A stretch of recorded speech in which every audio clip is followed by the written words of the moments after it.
This section of the module will go through how to install Checksum by Corz. First, you will need to download the tool from the website listed below. Look for the part of the page like the image on the right. It is quite far down. The standard version is the first one that you will come to.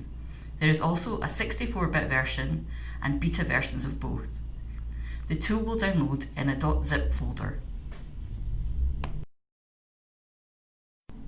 To start installing the tool, right-click on the downloaded .zip file. Click the Extract All menu item.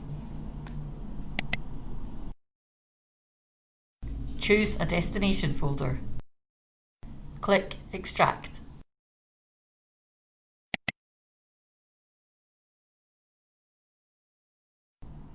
Open the extracted folder.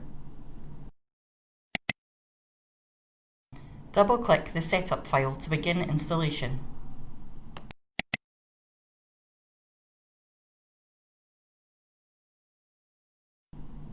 Click to accept the license agreement.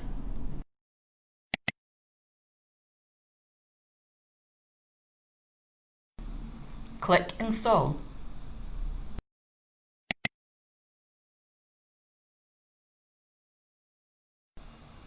Installation is complete.